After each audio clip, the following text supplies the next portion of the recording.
여러분, 제가 이미 이제 말씀을 또 딴 시간에 좀 드리기도 했지만은 지금 오늘 이 말씀은 이스라엘 사람들이 예배했던 그 성막을 묘사하고 있습니다. 성막은 크게 이제 바깥에는 큰 포장으로서 성막이 이제 100규빗과 50규빗, 그러니까 요즘에 치수로 하면 약 한 45m와 한 23m 되는 한 축구장 한 4분의 1 정도 되는 그런 크기에 포장을 하고 있고, 그 안에 또 이제 주된 이제 성소는 30규빗의 길이와 10규빗의 길이로 되어 있는 그런 말하자면 예배당 같은 것이었습니다. 제가 그걸 계산을 해봤더니 요즘으로 치면 한 20평 정도 되는 크지 않은 공간입니다. 그걸 이렇게 마음 가운데 좀 염두에 두면서 제일 안쪽으로 갈수록 더 이제 화려한 모습이 되고 바깥은 무엇인가를 지켜내는 그런 모습으로 되어 있는 하나님의 집이었습니다. 여러분, 우리의 시대가 매우 불안하지만 이스라엘은 해방 노예들의 나라로서 매우 불안하였습니다.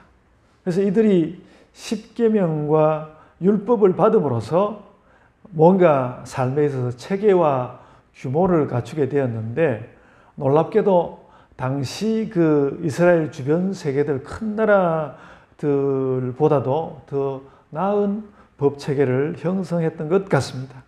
그리고 이제 성막과 그 성막의 뜰이 있었는데요. 그 성막과 성막의 뜰은 뭔가 그 백성들을 향해서 이제는 되었다고 안정감을 주는 그런 분위기로서 우리에게 말하고 있습니다. 오늘 본문 이제 그 9절부터 뜰이란 말이 여기저기 나오는데, 그 뜰은 우리가 이렇게 안정된 집을 얻게 되었다, 그런 분위기를 전합니다.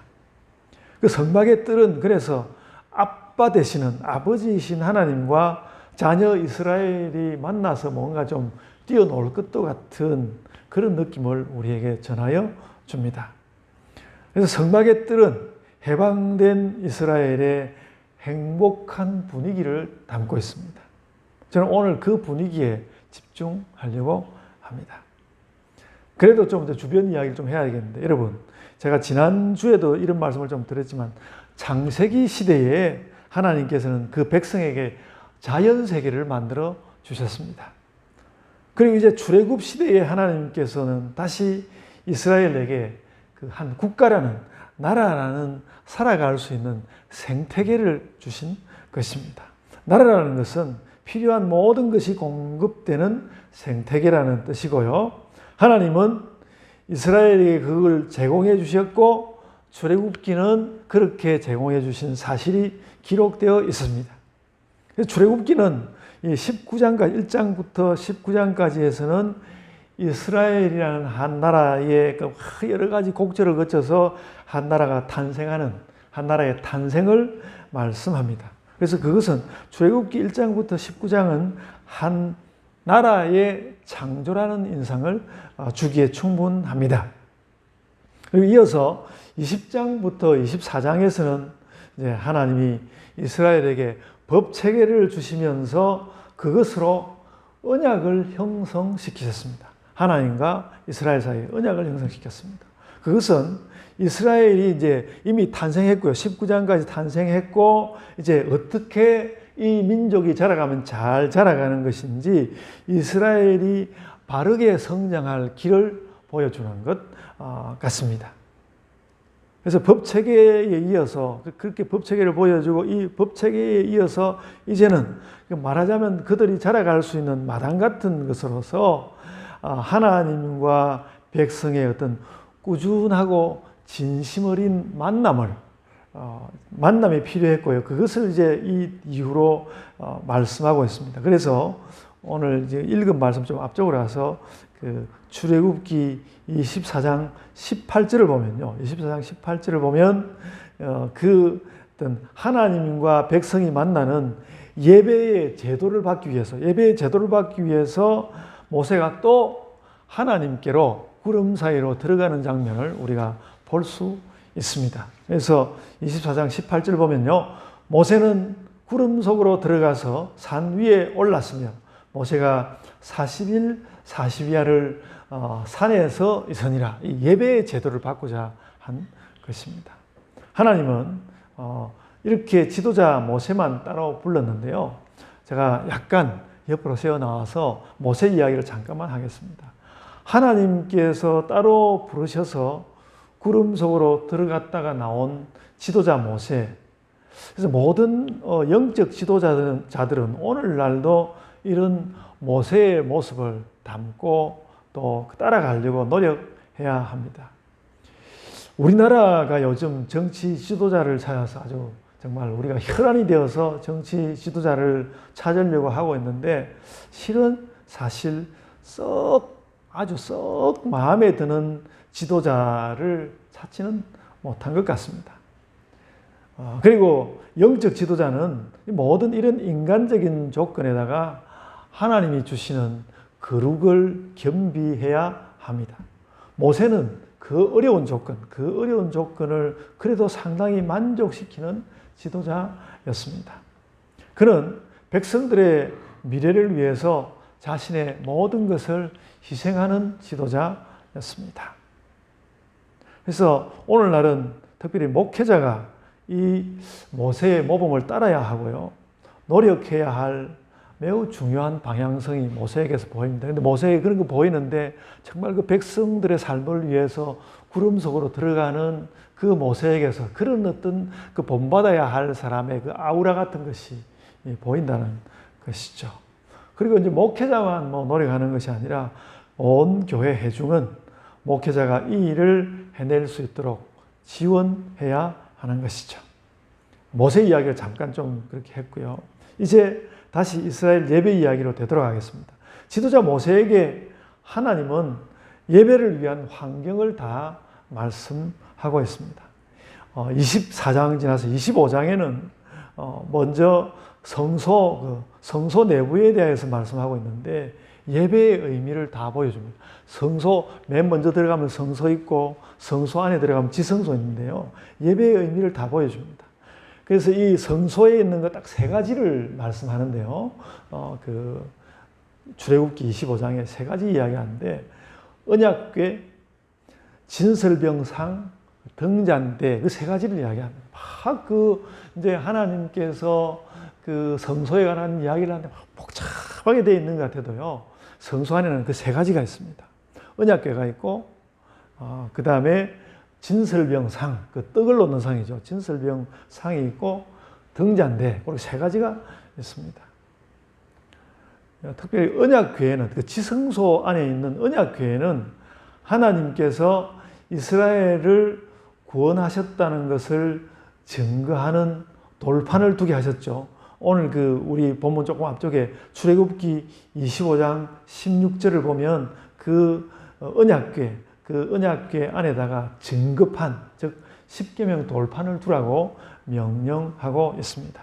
나중에는 여기에 이제 만나 항아리도 둘 거고요. 또 아론의 지팡이도 나중에 들어가게 될 거예요. 아론은 아직 살아있으니까 나중에 다 들어가게 될 거고 그렇습니다. 그리고 여러분, 그 언약궤가 있는데요. 언약궤 안에 그 언약궤 있는데 언약궤 뚜껑에는 속죄소를 만들었는데 두 그룹 천사가 마주보고 있는 그런 공간이었습니다.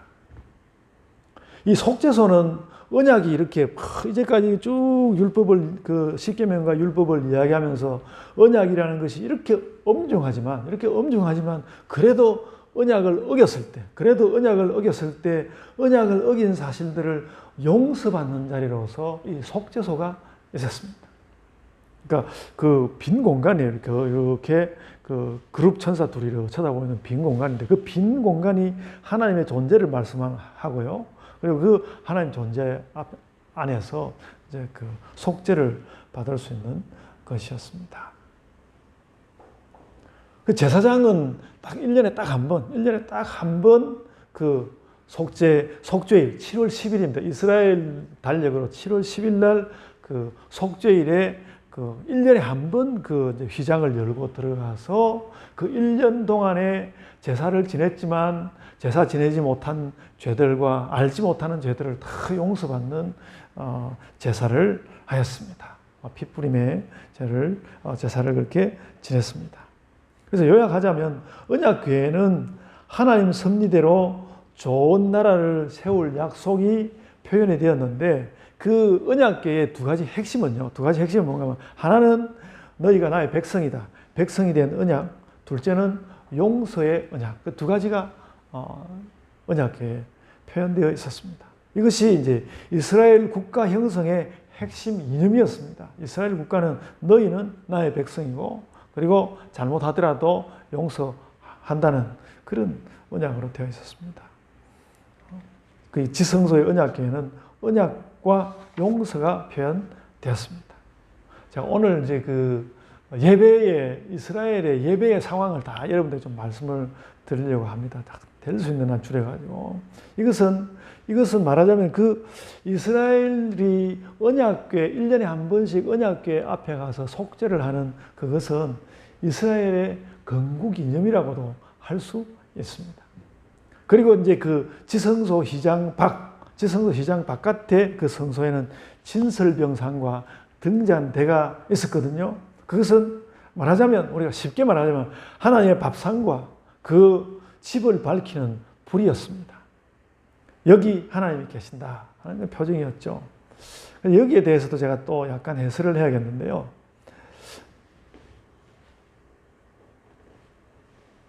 나중에 이제 솔로몬 때에 이 성막이 그보다 훨씬 더 큰 성전으로 바뀌거든요. 성전으로 바뀌게 되는데 이미 이 천막 성소가 있었지만 솔로몬 이전에 다윗도 하나님 좀 번듯하게 제가 하나님께 성전을 지어서 봉헌하고 싶습니다. 이렇게 이야기했는데 하나님께서 다윗의 그 말을 들었을 때 상당히 매우 불편해 하셨습니다. 하나님께 성전을 지어드리겠다. 하나님께서 다윗의 그 말에 대단히 불편하게 생각하셨습니다. 사무엘 하 7장에 그 이제 경위가 쭉 이렇게 나오는데요. 다윗이 그렇게 말했거든요. 하나님, 저는 이렇게 백향목으로 지은 궁에 살고 있고 하나님은 천막에 계신 것이 제가 너무 불편합니다. 하나님 집을 제가 번듯하게 지어 드리고 싶습니다. 그렇게 이야기를 했거든요. 그래서 하나님께서 이제 선지자를 보내가지고 그렇게 말씀하셨습니다. 네가 정말 나를 위한 집을 지을 수 있다고 보는 거냐? 네가 정말 나를 위한 집을 지을 수 있다고 보는 거냐? 내가 이미 있는 이 천막 성소가 나에게 하나도 불편하지 않다. 이 천막 성소 하나도 불편하지 않다. 그리고 너는 분명히 알아야 될 것이 있는데 네가 내 집을 지어주는 것이 아니고 내가 너의 집, 너의 나라, 너의 집을 내가 너의 집을 지어주는 것이다. 그런 말씀을 하셨습니다. 그래서 여러분 이것이 그 사무엘 하 7장에 나오는 이 말이 굉장히 의미 있는 말인데 결국 다윗을 지나서 솔로몬 때에는 결국 성전을 지었죠. 저는 오늘날 큰 교회를 짓는 것이 저는 이거하고 비슷한 거라고 생각합니다. 크게 나쁘지는 않지만 좋은 일이죠. 좋은 일이지만 그 어떤 다른 뜻도 있다는 것이죠. 하나님은 백성들이 마치 하나님을 봉양하는 듯이 말하는 거 이런 불편하게 생각하셨습니다. 그런 면에서 성전은 그러니까 그 솔로몬이 지은 그 성전은요 하나님을 위한 것보다는 이만한 나라를 이루었다고 과시하고 싶은 왕을 위한 것이 오히려 더 많았습니다. 그래서 오늘 그 사무엘하 7장 5절을 보면 이렇게 적어놨습니다. 가서 내 종 이제 나단에게 하나님께서 말씀하시는 거예요. 가서 내 종 다윗에게 말하기를 여호와께서 이와 같이 말씀하시되 네가 나를 위하여 내가 살 집을 건축하겠느냐? 이렇게 물으시는. 그러니까 네가 내 집을 짓는 것이 아니고 내가 너의 집을 짓는 거야. 이렇게 말씀하시는 거죠. 여러분, 우리는 이 성소 이야기에서 이 이야기를 명심해야 합니다. 우리가 하나님 계시는 성소를 만드는 것이 아니라 하나님께서 우리 집을 세워주시는 것입니다. 우리가 이 갈매동에 조그마한 교회를 지었는데요. 그런데 여러분, 우리 이 교회 크기가요, 모세가 지은 성막보다는 훨씬 큰 규모입니다. 어쨌든 조그만 교회를 지었는데 결국은 우리에게도 하나님께서 우리의 집을 견고히 지어주는 것입니다. 창조가 바로 그런 것이죠. 하나님께서 우리 삶의 환경을 만들어주시는 거란 말이죠. 창세기에는 자연환경, 출애굽기에는 나라 환경, 사회 환경의 창조가 나옵니다. 그래서 우리의 교회 건축은 우리 삶을 뜻있게 하는 조치일 것입니다. 우리의 예배를 뜻있게 할 뿐만 아니라 우리의 삶을 뜻있게 하는 조치다. 그래서 제가 오늘 이 설교를 준비하면서 참 힘이 들긴 했지만 교회를 잘 지었다. 그런 굉장히 큰 위안을 제가 받았습니다. 제가 오늘 설교 제목을 하나님의 뜰이라고 하지 않았습니까? 오늘 그 설교 제목 하나님의 뜰, 표징의 능력, 그런데 하나님의 뜰이라고 이렇게 붙였습니다. 저는 이것을 하나님께서 주시는 하나님의 뜰이라는 것이 하나님께서 주시는 어떤 우리의 삶의 환경의 모델이다.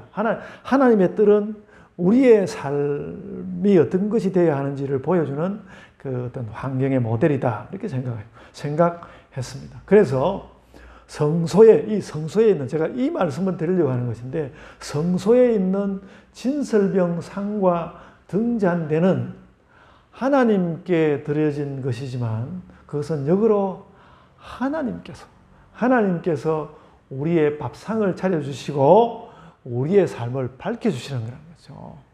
또 성소의 그 진설병 상과 등잔대는 그런 의미를 가지고 있는 것입니다. 그래서 진설병 상과 등잔대는 백성의 밥상과 백성의 비전이었습니다. 환하게 보여주는 비전이었습니다.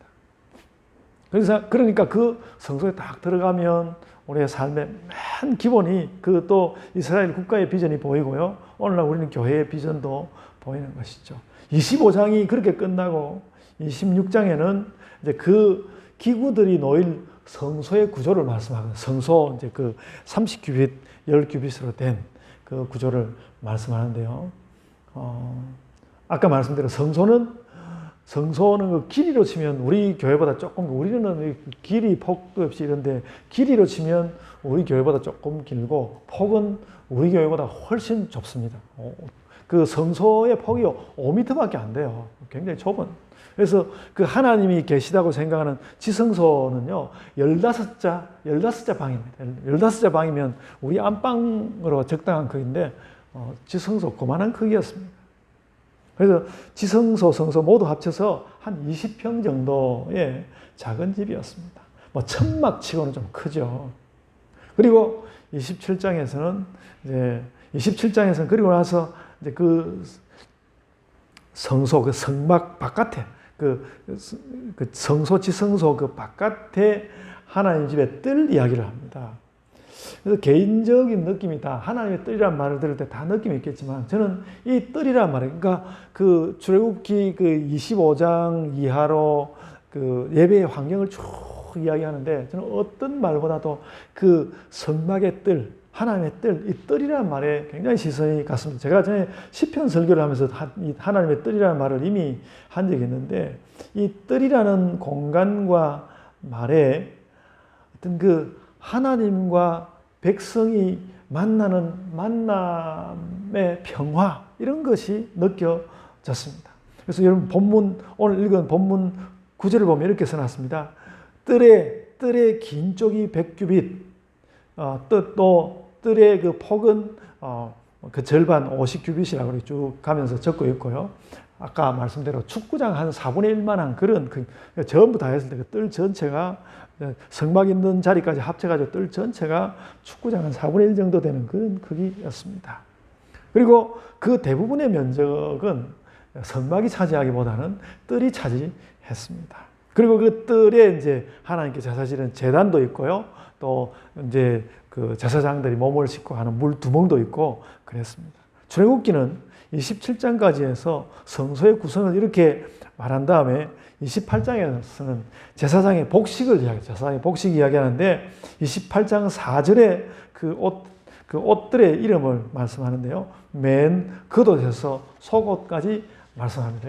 흉패 있고요. 흉패를 붙이는 에봇이라는 조끼가 있고 조끼 안에 겉옷 있고요. 겉옷 안에 속옷 있고 그렇게 4단계의 옷으로 되어 있었습니다. 특별히 그 흉패가 가장 중요한 핵심인데, 가장 바깥에 있는 흉패가 핵심인데, 흉패에는 이스라엘 12지파를 따는 12개 보석이 이렇게 가운데 이렇게 있는데, 12개의 보석이 달려 있었고요. 그리고 그 안주머니에 하나님의 뜻을 전해받는 우림과 둠밈이라는 이렇게 돌멩이 같은 것이 있었습니다. 작은 돌멩이 같은 것이 있었습니다.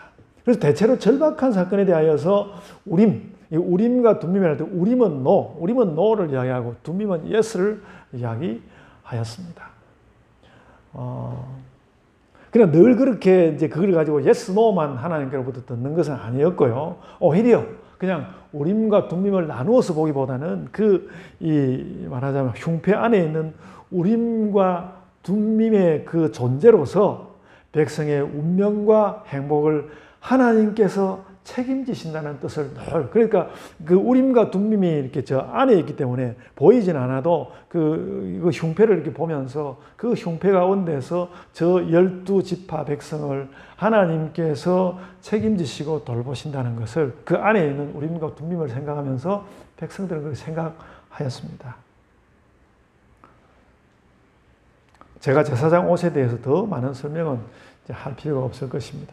그래서 여기까지 나온 다음에 이제 29장에서는 제사장 위임식, 제사장이 취임하는 것에 대한 말씀을 하는데요. 여러분, 29장은 뭐 다음에 또 볼 수 있기를 원하고, 여기까지 20장 이제 법 제도에서 시작해서 25장 이하 28장까지 이제 성소 설치, 제사장 복식을 다 말씀을 했는데, 이것이 뭔가 하면 하나님을 섬기면서 사는 이스라엘의 신앙 환경에 대한 말씀입니다. 우리도 뭐 교회를 이렇게 지으려고 해서 그랬는데, 다 그 교회, 이 성막을 갖추면서 그 한 가지 그 마당조차도 다 가진 뜻이 있는 거 전부 설명하는 건데, 신앙의 환경이란 말이에요. 신앙의 환경을 쭉 설명해 주었는데, 저는 그 신앙의 환경을 쭉 읽어보면서 너무 이제까지 성경을 읽으면서 참 이렇게 마음이 편안할 데가 없네, 그렇게 느꼈습니다. 읽을 때 막 굉장히 어려운 말이 있고 그렇지만 그걸 여러분들이 또 설명을 해드리려고 제가 다 사전도 찾아보고 보았을 때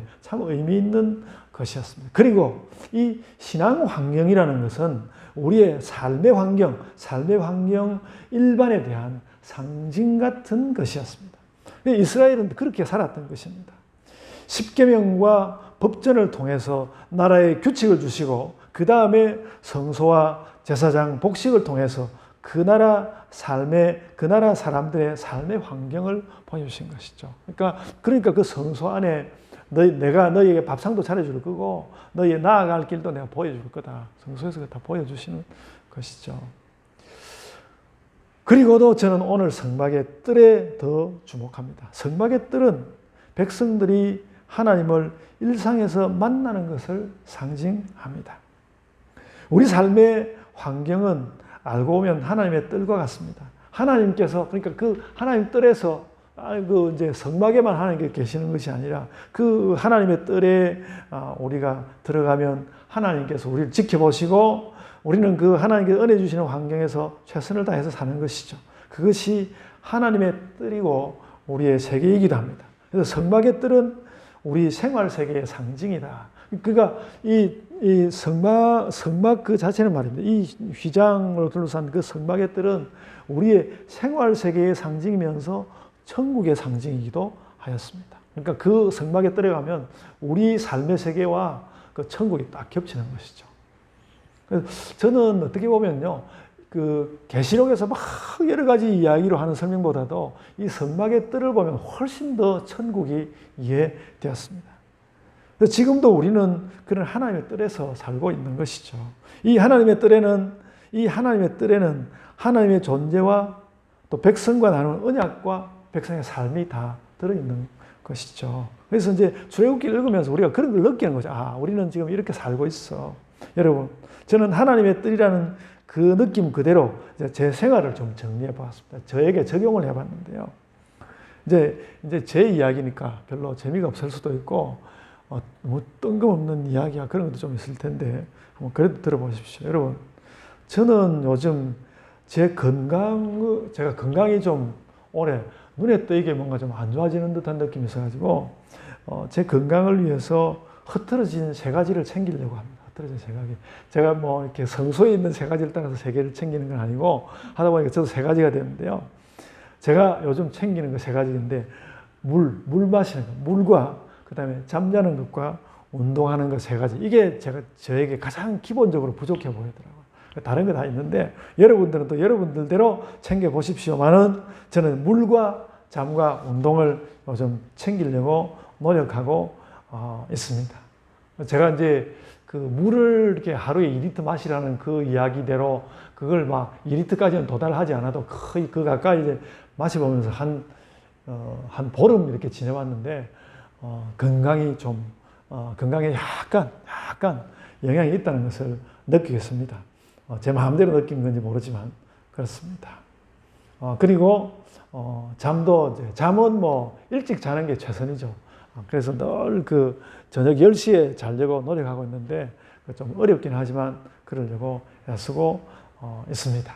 그래서 운동이라는 것은 저는 이제 막 뛰어다니고 막 탁구 치고 이런 거는 저에게는 이제 지나간 일인 것 같고 저는 이제 맨손 체조하고 산책하고 그런 것이 제 운동입니다. 근데 그것도 생각보다도 시간과 근면을 굉장히 요구하는 그런 거. 근데 저는 이런 거, 물과 잠과 운동 이런 것도 말하자면 오늘 본문에 나오는 하나님 뜰의 일상으로 여기면서 잘 하려고 합니다. 제가 잘 하려고 합니다. 잘 하려고 하고 있습니다. 여러분, 그리고 우리의 그 사회생활에 대하여서 성경이, 그러니까 우리의 사회생활에 대하여서 성경은 늘 가장 핵심적이고 가장 먼저 챙기는 것이 뭔가 하면 하나님은 약자의 편에 서 계신다는 것입니다. 여러분, 우리 그 지난주에도 말씀드렸지만 그 대장동 사건 보면 전부 강자들이 그냥 자기들 마음대로 막 휘젓고 그 강자들이 때를 지어서 가난한 사람들의 재산을 약탈하는 거예요. 이 대장동 그 사건, 어쨌든 누가 더 잘못했는지 모르지만 이거 완전히 국민들을 약탈하는 거였습니다. 약탈하는 거였어요.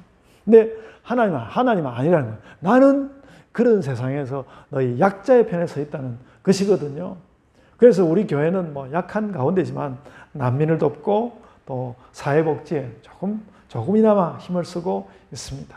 예수님은 예수님의 십자가를 지셨지만 우리는 우리의 십자가를 지는 것인데, 그래서 복음서를 통해서 예수님은 우리에게 부활의 비전도 주셨지만 십자가의 책임도 주셨거든요. 우리 마가복음에서 쭉 보이는데, 뭐 복음서마다 다 그렇지만 이 십자가의 삶은, 근데 이 십자가의 삶은 어떤 식으로 발생하는가? 주로 신자로서 약자의 삶을 살피려고 할 때 이 십자가의 삶이 많이 발생하는 것 같습니다. 그래서 우리는 이제 구약 시대에 막 죄에 너무 압박되어 있던 그런 것은 던져내고 대신에 십자가의 삶을 우리가 살아내는 것으로서 오히려 이제 죄를 이기기 위해서 막 행동했던 그런 것에 비해서 우리는 십자가의 삶을 실현하는 것이 우리 삶의 실현이다. 이렇게 생각이 됩니다. 그래서 이 약자라는 그 핵심 범위를 좀 넓히면 타인의 문제가 될 테고, 뭐 타인의 문제를 좀 더 넓히면 이제 이웃의 이야기가 되지 않겠습니까? 그래서 우리가 만약에 우리 마음의 모든 이기심을 괄호치고 내려놓고 난 다음에 이웃을 돌아보려고 하는 그 마음이 진심으로 들어오면요. 이웃을 잘 돌아보겠다는 마음이 진심으로 들어오면, 그러면 그 마음과 함께 하나님 평화가 우리에게 찾아들 겁니다. 제가 아주 조금 그런 생각을 해봤는데 진짜 그런 것이 들어오더라고요. 하나님 평화가 들어오는 것이죠. 그래서 우리는 그런 예수께서 우리에게 보여주신 그런 사회적인 어떤 것을 통하여서 천국을 경험하는 것입니다. 그러니까 그 출애굽기에서 하나님께서 이스라엘에게 십계명을 주시고 율법을 주시는 것처럼 우리도 예수께서 더 다듬어서 주시는 사회생활이 있는데 그걸 통해서 우리는 천국을 경험한다고요. 그래서 우리가 이 사회에서 그렇게 살아야 하고요. 그래도 이제 우리들에게도 이제 사회에서 살아남는 것이 있으니까, 그래서 연약한 자를 돕는 것을 먼저 돌아보는 가운데서 우리 자신도 살아남기 위해서 기도하고 구하고 그래야 할 것입니다. 제가 오늘 아침에 좀 일찍 와서 예배 준비를 하면서 기도 시간을 좀 가지면서 여러분들의 삶에 대해서 아무개의 삶과 아무개의 삶을 돌아보면서 하나님께서 좀 챙겨주시기를 기도하고 또 아픔이 있는 사람에게 전화도 좀 해서 어떤 좀 물어보기도 하고 그랬습니다. 그러면서 우리도 살아남아야죠. 여러분, 제가 오늘 설교 제목 또 하나를 표징의 능력이라고 하지 않았습니까? 표징의 능력. 우리는 이 땅에서 천국을 실체 그대로 볼 수는 없는데 그래도 천국의 한 부분을 살 수 있다는 것이죠. 건강마저 하나님의 그 하나님들의 평화로 여기고 이웃을 돌보는 생활을 진심으로 하게 되면 우리는 천국의 한 부분 혹은 천국을 닮은 삶을 살게 될 것입니다. 그걸 우리가 잘 받아야 하겠습니다. 저는 출애굽기를 통해서 이런 적용을 할 수 있도록 우리의 일상생활과 또 좀 잘 윤리적으로 잘 살아보려고 하는 생활, 이 모두가 천국의 삶이라는 것이죠. 그래서 천국의 삶을 이렇게 딱 담게 되면요, 바로 그것이 천국의 삶을 살아가려고 하는 그것이 우리에게 삶의 씨앗이 되어서 그것이 우리 안에서 30배, 60배, 100배의 결실을 맺는다는 것이죠. 그게 우리 인생이라는. 그러니까 사실 어떻게 보면 이제 예수님 말씀 조금 다르긴 하지만 그 예수님이 이야기한 비유 30배, 60배, 100배의 삶은 꼭 믿음만을 이야기하기보다는 우리가 이 땅 가운데서 생을 잘 살아내는 것을 이야기하는 것이죠. 그렇게 할 수 있다는 것을 믿는 것, 그게 우리의 삶의 믿음이죠. 우리의 믿음이라고 생각됩니다. 그래서 이렇게 믿는 믿음은 우리가 천국의 실체를 본 것은 아니지만 하나님 뜰의 삶에서 천국의 표징을 보는 것이죠.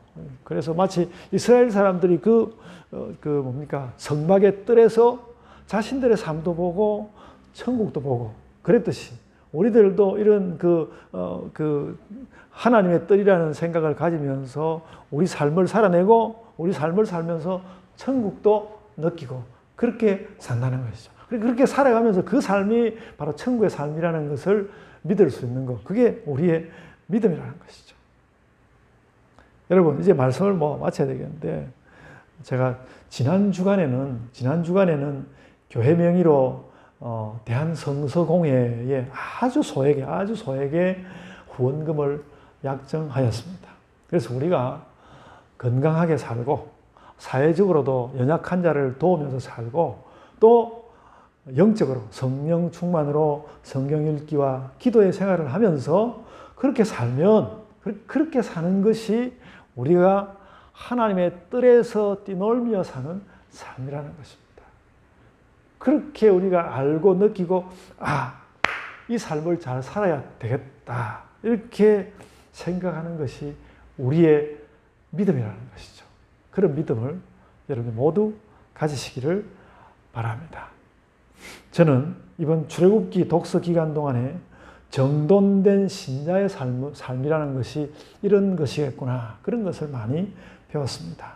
그리고 이 정돈된 신자의 삶을 오늘 본문 말씀은 그것을 하나님의 뜰, 성막의 뜰이라고 표현해 두었습니다. 그래서 우리가 성막의 뜰 혹은 예수께서, 우린 좀 다르니까 예수께서 우리에게 보여주신 그 구원의 뜰에서 그렇게 살아가는, 그래서 천국이 어떤 것인지도 깨달으면서 누리면서 살아가는 믿음의 사람들이 되어야 하겠습니다. 모두 다 그런 삶을 마음 가운데서 결심하는 신자들이 되시기를 바랍니다. 아멘. 자, 기도하겠습니다. 주님, 은혜를 감사합니다. 출애굽기 참 저희에게 요즘은 어려운 말씀인데 하나하나 뜯어보고 저희의 삶을 견주어 보아서 그 성막의 뜰, 하나님의 뜰에 저희의 삶도 보이고 또 거기에 겹쳐져서 천국의 삶도 함께 보이는 것, 그것을 보면서 저희가 무엇인가 깨달은 것 같아서 기쁩니다. 주님, 이 성막의 뜰, 하나님의 뜰이란 말을 저희가 잊어버리지 아니하고 고달픈 세상, 전염병도 있는 이 세상을 살아가면서 여기에서 나의 하나님의 뜻이 무엇인지 늘 새겨보면서 천국의 행복을 우리의 삶 가운데 만들어가며 품어내며 살아가는 신자들 되게 하여 주옵소서. 저희들이 그렇게 살아가면서 마음 가운데 행복감이 넘칠 때 그 행복으로 인하여 아버지 하나님께서도 영광을 삼아 주옵소서. 감사하옵고 예수님 이름으로 기도드리옵나이다. 아멘.